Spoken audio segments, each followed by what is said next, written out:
Hello, this is Tony Blazer back with another video here for the Motocross Vault. What this one's going to cover is a little quick review of last night's race at Glendale, round 4 of the 2020 Monster Energy Supercross Series. Last night's event was the first of the Triple Crown races, which I'm sure everybody's aware of.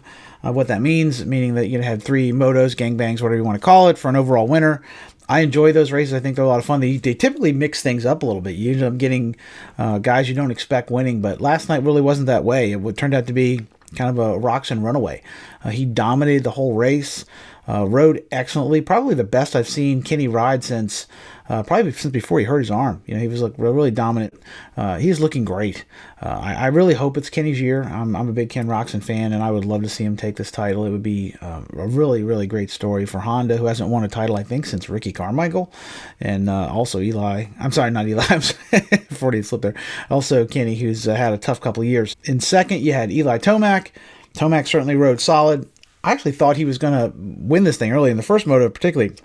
I thought we were going to see kind of a replay of what we had last week where he's going to, mow Ken down, but Kenny held tough, fought back from that early pressure and motored away from him. All 3 races he was up front and basically in control of the race. And Eli clearly was probably the second fastest guy. I don't think that at any point that it was really, other than maybe early on in that first motor, it looked like it was really any kind of threat for him to win. But he's clearly in second place in the title now. Really, really having a solid season so far, other than that first little kind of hiccup at A1. He and Kenny both had that kind of funky race. So that's what's been great so far, the fact that none of these guys is really running away with this. So it's still up in the air, but it's starting to look like it's going to be a Kenny and Eli show for the rest of the way. Behind the 2 front runners, you had Jason Anderson, who ended up having a 3rd overall, which is an impressive finish, I would say. So far, he's been, okay. He's kind of building, though. I think it's one of those things where at no race has he struck me as like, oh my gosh, he's really on fire or doing that well. And in fact, like last week, at some point, it looked like he was going to get, shovel to the back. But he came out this week and had a solid 3 motos, went like 5.32. That's a great finish. In fact, I think he would have probably won that last moto if they hadn't had that restart. It looked like he was checking out up front, and then the front runners earlier on, Eli and Kenny, I think they were both like a 10th or 11th or something. So I don't think there's any way they would have caught Jason, and Jason probably would have. I don't know if that would have given him 2nd overall, but in any case, great finish for Jason. He's like 14 points out of the title lead. He's only 3 points behind Barcia. And while Barcia's kind of trending down, it seems like Jason's trending up. I would say that Jason is going to be, certainly a contender the rest of the year to be in the top 3. I don't know if he's going to all of a sudden catch fire and become a title contender. I think if he's going to have a shot at this title, he's clearly going to need something to go wrong for the top front runners, or all of a sudden, catch another gear. But definitely the stock is trending up for Jason Anderson. Behind the top 3, we had a couple of guys who at least appeared to me to be having an off night, but ended up with much better results than I would have predicted. Looking at their riding was Cooper Webb and Justin Barcia. Cooper Webb looked like he was having a tough night. I mean, the first moto when I looked up, or the first gangbang, or whatever you want to call it, he was like 13th or 11th or something early on. I was like, oh, geez, here we go. And he ended up salvaging, an 8th out of that. Not great. But then he went a 5th and a 4th in the next 2 and ends up like 4th overall. So that's kind of the magic of like the gangbang. You just never know what's going to happen. And I certainly think that his riding didn't look great. Looked like he was struggling the whoops. The whoops looked like they were really giving him a hard time. I'm not sure if it's the KTM thing, because Marv seems to have trouble with him too. Dunge was never like a whoop monster, but those things he just looked like he was getting kicked. It looked like the thing was maybe a little too stiff. I don't know. Clearly I can't blitz whoops, but when it's one of those eye tests, you can see it and you're like, okay, this is not going well. And he just looks like he's having a hard time with it. He's getting eaten up in those damn things. So I don't know whether it's a matter of he needs to work on the settings on the bike, or maybe he needs to do a little more practice or soften the shock up. I don't know, but it doesn't look great. The fact that Cooper is struggling like that, it doesn't really bode well for his title defense. I think he's like 20 points out of the lead now. So with Kenny and Eli riding so well up front, and kind of pulling away from this thing, it looks a little bit dicey for Cooper to keep that number 1 plate. I mean, anything could happen. It is Supercross. Both those guys could take each other out next week and, throw the whole series up in upheaval. But I just don't think that's probably going to happen. I think Cooper's going to have to find another gear pretty quickly if he's going to, have a chance of keeping that number 1 plate. In 5th, you had Justin Barcia, another guy with, mediocre results all night. They ended up with a better, overall on paper than it really was in the race. I didn't see him ride at all, and they didn't show it on TV, so I can't speak to how he's doing, but it seemed like, his results have just gone in the tank the last couple of weeks. I would think he's probably over his illness by now. It seems like his starts have gone to hell is the main problem. If he had whole shotted all 3 rounds, would he have, or all 3 motos, bangs, whatever you want to call them, would he have been able to keep up front? I don't know. I don't think anybody has beaten Kenny last night. Like I said, Eli was on him early, and Kenny just walked away. He was just on it. But maybe he could have got a second or a third or fourth. Who knows? As it was, it's a better overall finish than probably the riding deserves. He went 6.87, which it's pretty amazing. He got a fifth out of that. That just goes to show you. Typically, these events are, the results are all over the place. The fact that Ken swept all 3, I don't know that we've seen that one of these. I keep thinking back, we've saw it at the Monster Cup a couple times, but most of these Triple Crowns, it seems like there's like an outlier winner here and there and stuff. And as I said earlier, if that the last moto hadn't been restarted, we would have probably this time.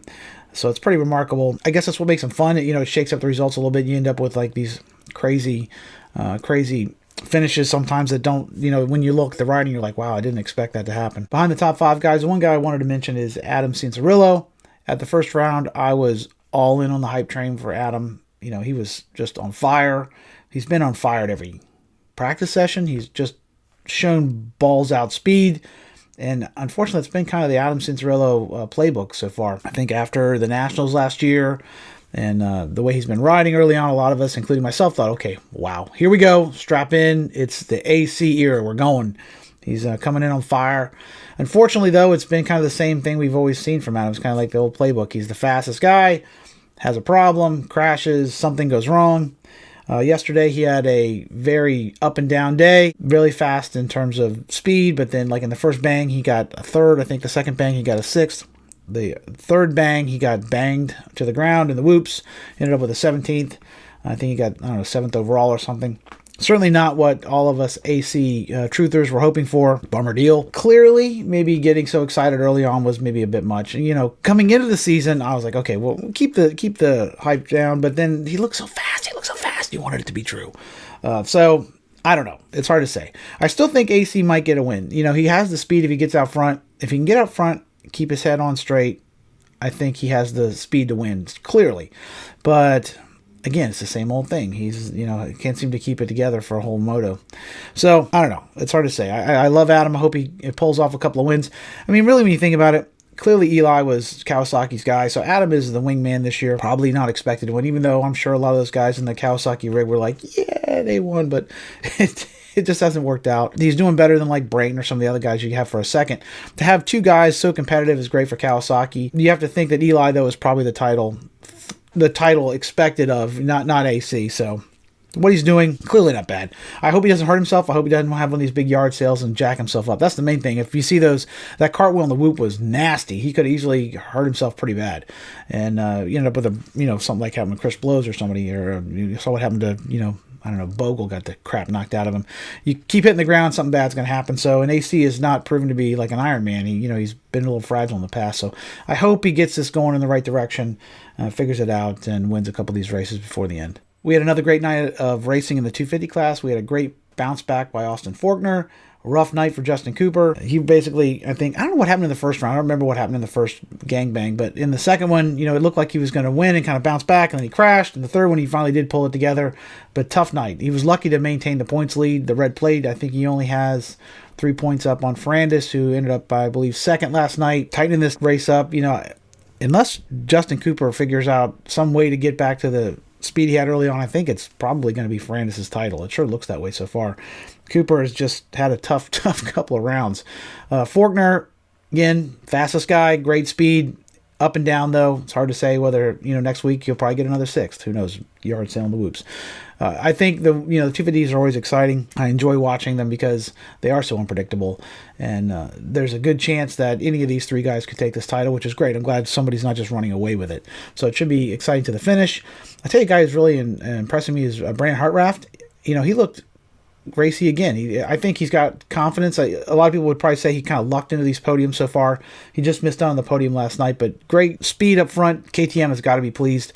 I didn't know how this was going to go after they got rid of like all the older guys and went with the youth movement over at TLD, but it's turned out pretty well. They've been competitive and up on the podium. So there you have it. That's my look back at the 4th round at Glendale. Great night of racing. Great night for Ken Roczen fans. Super pumped for that guy. I certainly hope it's his year. I mean, pulling for him every round going forward. Good showing for Eli. Kept the title chase, real close. He certainly has every bit of a shot at this as well. I really think those two guys seem to be taking control of the series, but who knows? Supercross is amazing. Every week something new happens, so next week we'll have a completely different outcome. 250 class again, very tight race. I think we all have to be pumped on the fact that both these championships are tight. It's sometimes at the 4th round you already have, I think, 2 years ago with Anderson, you had a couple of guys already hurt. Marv crashed out, Eli crashed out, or at the first round, kind of threw the thing into chaos, and it seemed like some of the front runners are already out. All the guys you'd want to be in the title fight are in the title fight. Even a guy like Barsha or Cooper Webb could come, all of a sudden get their crap back together and make a title fight of this. Excellent racing so far this year. We didn't get our 4th new winner in 4 rounds, but Kenny taking the second one, dominating like he did. I think that was an exciting night and a good night, good track. Let's hope next week is as exciting as this one was. Supercross is awesome, and like I said, no matter who wins, as long as it's a good race, I'm happy. And last night I was super pumped for sure. So, what'd y'all think of the race? Let me know in the comment section below. If you want to subscribe, share this on social media, I'd appreciate it. If you're listening on my podcast, if you could give it a rating, share that as well. I would really appreciate that as well. Help kind of grow that. And I do appreciate all the positive feedback. So until we meet again, this is Tony Blazer. Peace.